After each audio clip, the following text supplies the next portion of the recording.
A nova lei da guarda compartilhada trouxe inovações ao Código Civil. Agora, a guarda compartilhada é obrigatória aos casais separados. Para falar sobre esse assunto, o Brasil Justiça, desta semana, entrevista a juíza do Tribunal de Justiça de Mato Grosso, Jaqueline Querulli, magistrada há 16 anos. Não perca, é aqui na TV Justiça.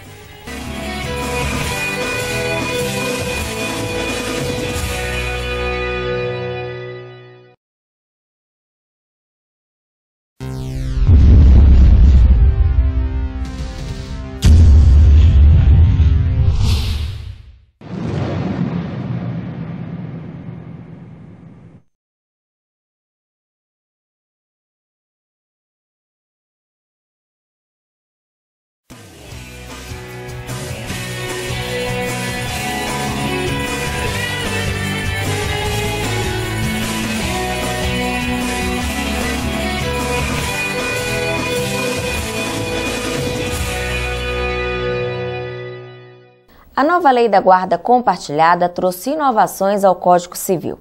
Agora, a guarda compartilhada é obrigatória aos casais separados. Para falar sobre esse assunto, o Brasil Justiça, desta semana, entrevista a juíza do Tribunal de Justiça de Mato Grosso, Jaqueline Querulli, magistrada há 16 anos. Doutora Jaqueline, muito obrigada pela sua presença aqui no programa DMB, o Brasil Justiça. Renata, eu que agradeço a oportunidade de estar aqui falando sobre um tema tão pulsante na nossa sociedade e nas famílias brasileiras. Doutora Jaqueline, 80% dos divórcios realizados no Brasil tem briga entre o casal. Na maioria das vezes, quem mais sofre com a separação dos pais são os filhos. Atualmente, como funciona a guarda compartilhada? Bem, atualmente a guarda ela é preferencialmente, e na terminologia de alguns, né, no uso de alguns juristas, ela é obrigatoriamente compartilhada. Com a alteração que ocorreu, nós invertemos, o legislador inverteu a posição no que diz respeito à guarda compartilhada. Se antigamente se entendia que ela só seria compartilhada no consenso ou havendo um bom relacionamento, um trato entre pai e mãe, hoje ela passa a ser, mesmo quando haja rusga, desentendimento, falta de amizade entre eles, ela vai ser compartilhada sempre. Não há mais um óbice em relação à ruptura, né, o que ficou de marca negativa, para não se privilegiar o interesse dos filhos. Que a legislação anterior ela já previa isso, que o interesse guardado e o privilégio ali de tratamento, né, do judiciário era para os filhos, mas se inverteu. O fato de o laço parental não existir, quando o conjugal parou de existir entre o casal, virou o foco do judiciário, o que não pode acontecer. Então, crianças passaram a sofrer prejuízos emocionais, a saúde física também, porque o foco virou a crise pós-ruptura. Qual é o critério para definir a guarda do filho quando a guarda é unilateral? Bem, na unilateral, nós temos a situação de um dos pais manifestar o não desejo. Ele não deseja exercer a guarda. Então, eu acho que fica bem claro que ela tem que ser unilateral. Mas temos uma situação em que existe o desejo de obter essa guarda, mas a pessoa não se mostra apta ao exercício.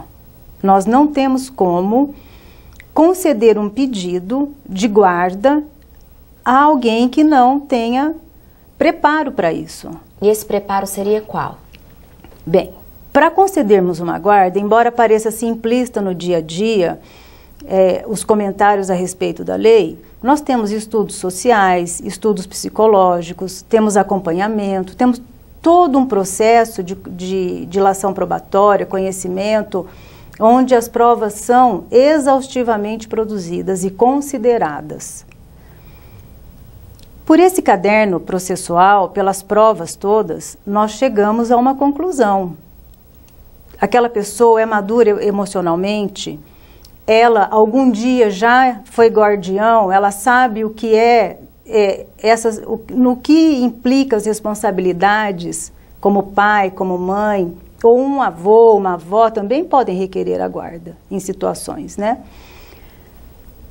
Isso quer dizer aptidão, preparo, maturidade, ter conhecimento do que é, né, a tarefa. Para a senhora, a lei de 2008 da guarda compartilhada não atingiu os objetivos estabelecidos? Bem, se nós pararmos para analisar os números de guarda compartilhada, é forçoso a gente reconhecer que não atingiu. Ela veio, a de 2008, para ser aplicada em todos os casos em que os pais desejassem a modalidade compartilhada, mas não foi isso que aconteceu. E esse é o seu entendimento também? Não. Meu entendimento, desde o início da lei de 2008, era de que a guarda, ela sempre deveria ser compartilhada. Eu acho que é um pensamento lógico, porque, veja, desde 2002, nós temos a guarda compartilhada consensual no Brasil. Ela só veio na legislação de 2008, por quê? Porque havia litígio, as pessoas não conseguiam, os interessados não conseguiam acordar, não conseguiam o consenso. Houve a necessidade de uma legislação para alcançar estes casos de litígio. Mas a recepção dela não foi com esse espírito do legislador. Mas eu creio que seja óbvio, né? Se vem uma lei, é porque ela quer mudança de comportamento. É para atingir casos novos. A lei, ela não vai existir sem motivo, sem necessidade. Então, desde o início, eu entendo que ela já era aplicada indistintamente, desde que se comprove capacidade para tal. A mudança ou alteração na guarda compartilhada na legislação atual era necessária? Era necessária para ter uma unificação de entendimento ou uma padronização de entendimento, ou para que fosse esclarecido o espírito do legislador lá de 2008, de que ela veio para ser usada, utilizada, aplicada nos casos que não houvessem consenso entre os pais. Muito obrigada. No próximo bloco, a juíza do Tribunal de Justiça de Mato Grosso, Jaqueline Queruli, vai falar sobre as mudanças do projeto de lei 117 de 2013, que trata da guarda compartilhada. Fique com a gente, o intervalo é rapidinho. Estão abertas as inscrições para o curso de processo eletrônico da Escola Nacional da Magistratura da MB, que vai ocorrer entre os dias 18 e 19 de junho, na sede da entidade em Brasília. Os participantes vão discutir a nova teoria geral do processo eletrônico, além do manejo dos autos virtuais e sua inserção na atividade jurisdicional em rede. 30 vagas estão disponíveis aos magistrados associados à MB até o dia 5 de junho. Não perca, mais informações no site www.enm.org.br.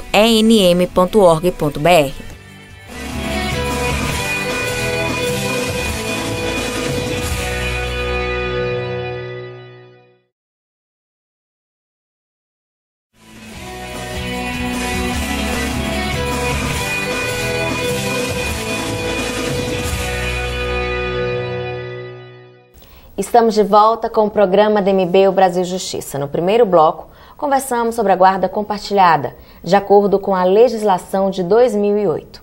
Agora, a juíza do Tribunal de Justiça de Mato Grosso, Jaqueline Queruli, vai falar das mudanças do projeto de lei 117 de 2013, que trata da guarda compartilhada. Doutora Jaqueline, quais são as mudanças e inovações do projeto de lei da guarda compartilhada? Bem, além do que já foi ressaltado, que é a aplicação preferencial ou obrigatória da forma compartilhada, nós temos o que também já havia previsão em 2008, mas que passou sem muita observância, é que quem não tem a guarda tem o dever de acompanhar, A lei não diz poderá acompanhar. A lei diz que tem o dever de acompanhar. Ou seja, uma obrigação. Uma obrigação.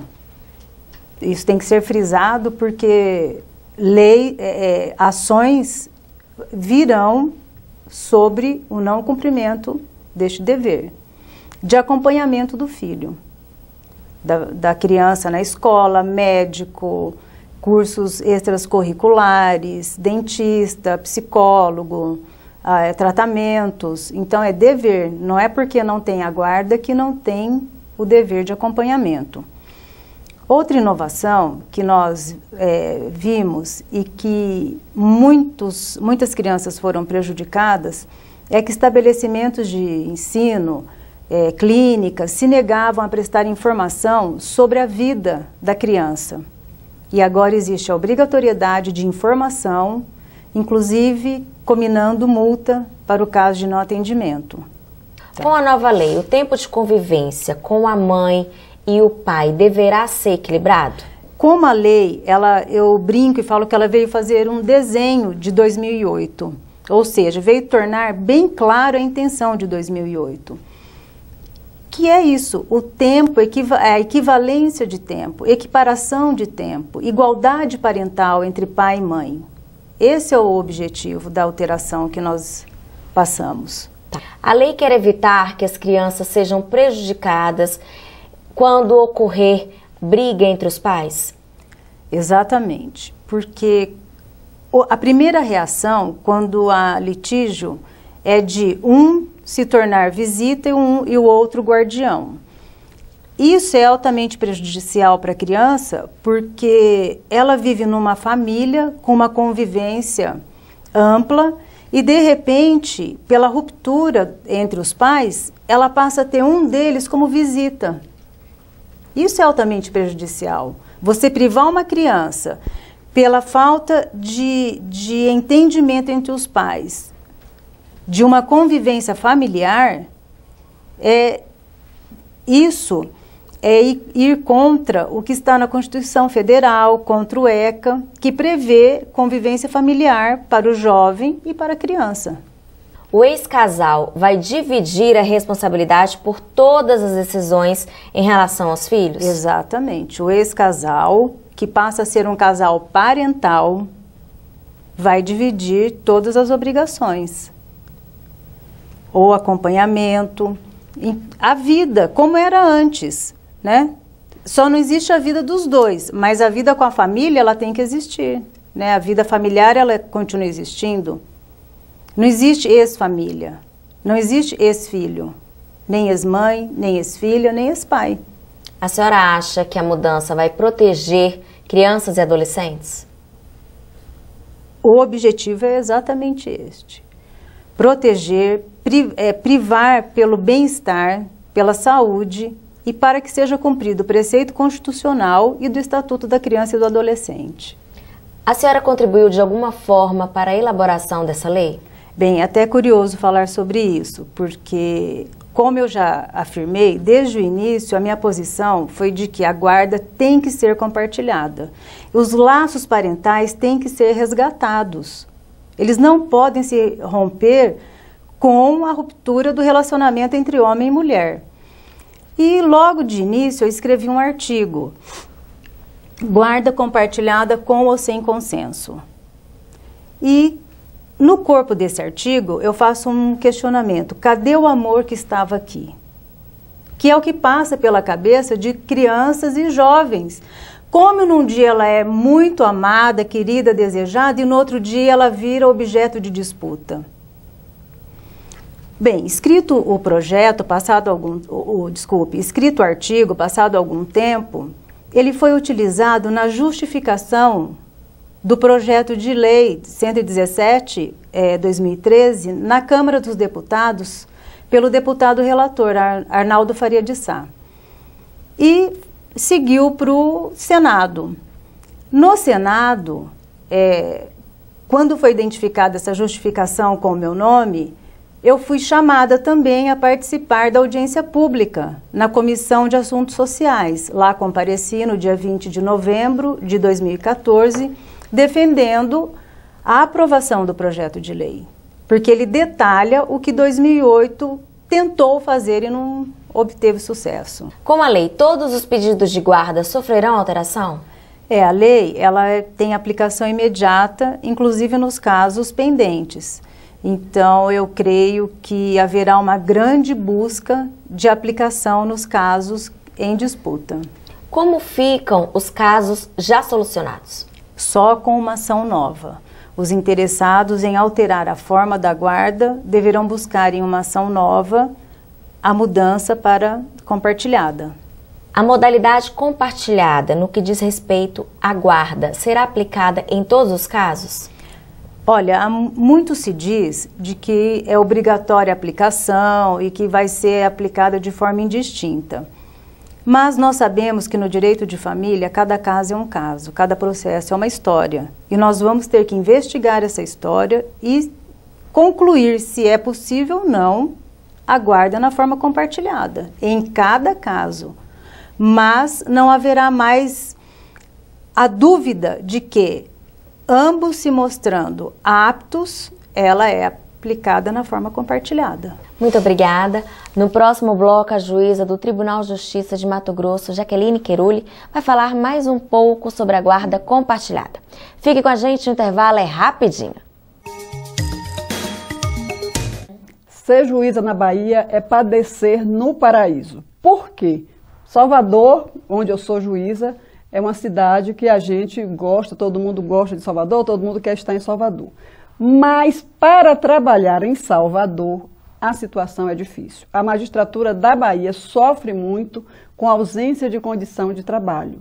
Isso faz com que os juízes da Bahia sejam juízes estressados, porque não conseguem dar conta do tanto trabalho que tem para fazer, que os juízes da Bahia não produzam tanto quanto deveriam produzir. Então, na Bahia é bom sim ser juiz, porque o cargo de juiz é bom em qualquer lugar. Para quem gosta de ser juiz, ele é bom em qualquer lugar. Mas a falta de estrutura de trabalho, a falta de assessores, a falta de servidores, esse é o nosso maior sofrimento.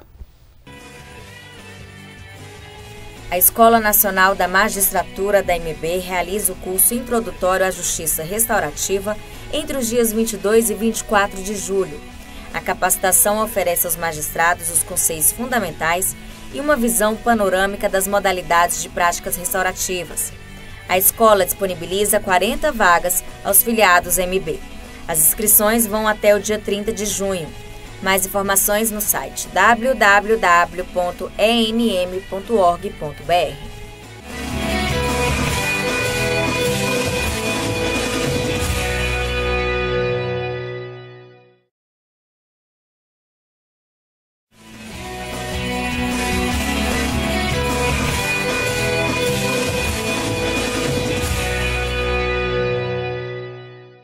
Estamos de volta com o Brasil Justiça. Nos 2 blocos anteriores, conversamos sobre a guarda compartilhada de acordo com a legislação de 2008 e as mudanças do projeto de lei 117 de 2013, que trata da guarda compartilhada. Agora, a juíza do Tribunal de Justiça de Mato Grosso, Jaqueline Queruli, vai falar mais detalhes sobre as inovações da lei. Doutora Jaqueline, quando a guarda compartilhada não será aplicada? Nós não aplicaremos a guarda compartilhada quando ela colocar em risco a vida dos filhos.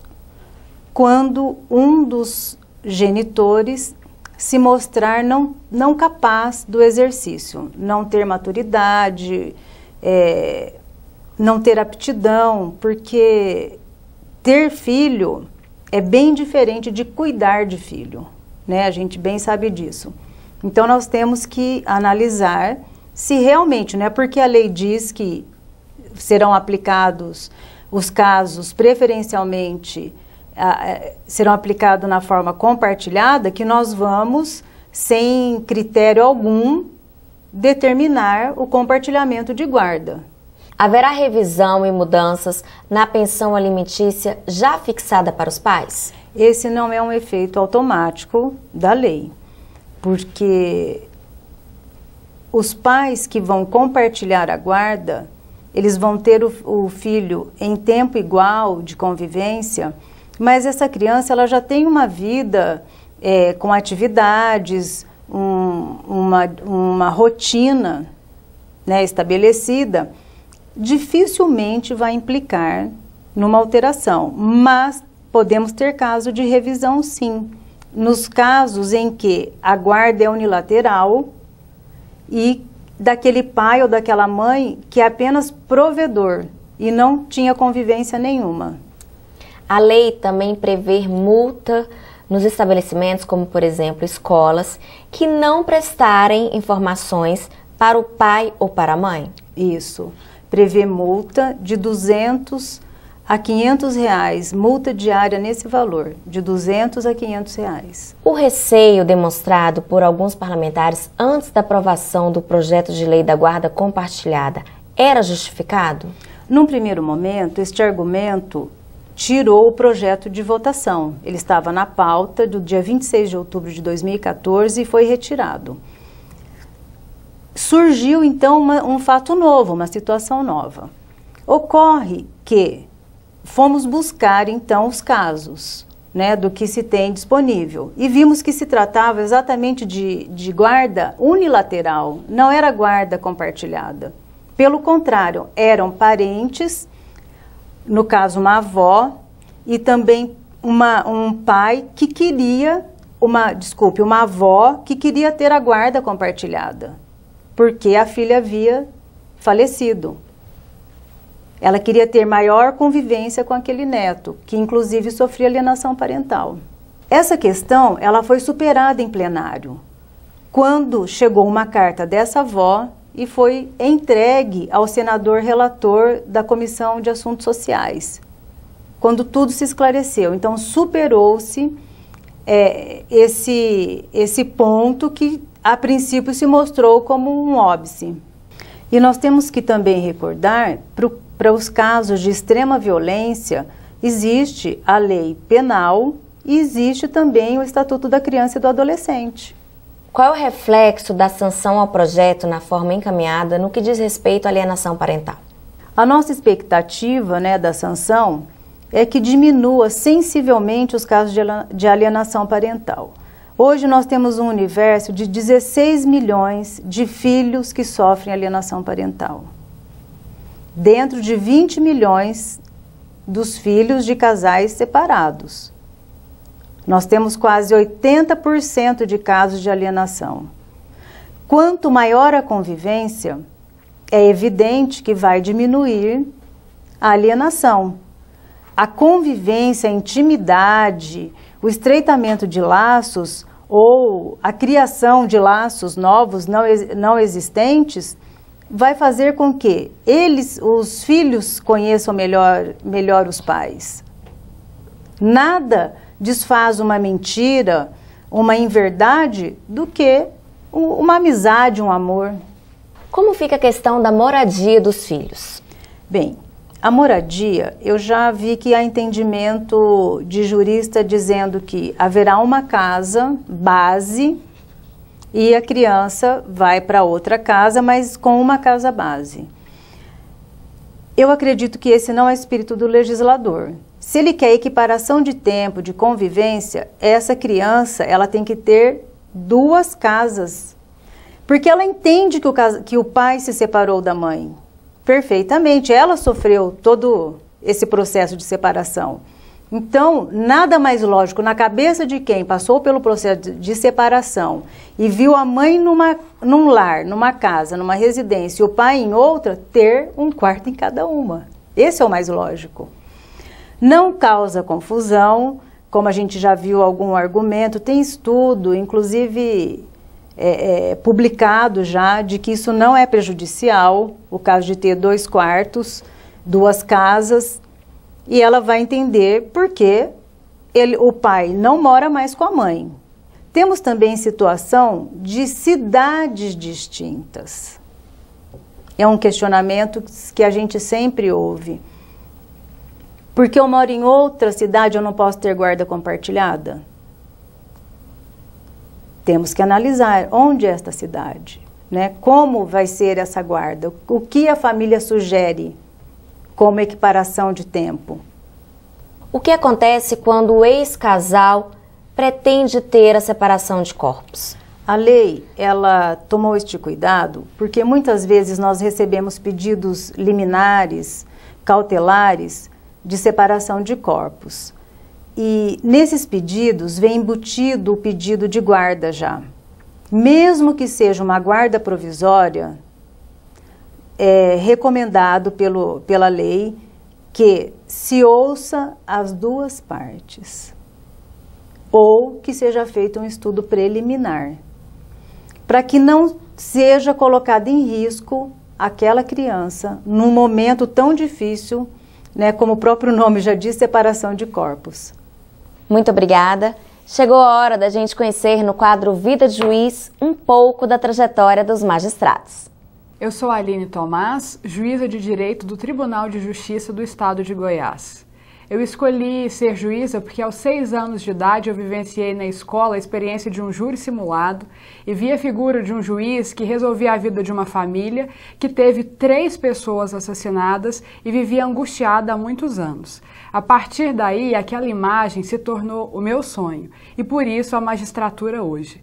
Então a minha dica para você que também quer ser juiz é que corra atrás do seu sonho, porque vale a pena. Quando você realiza e que consegue fazer exatamente o que pensou há muito tempo atrás ou que sonhou para a sua vida, essa realização não tem preço.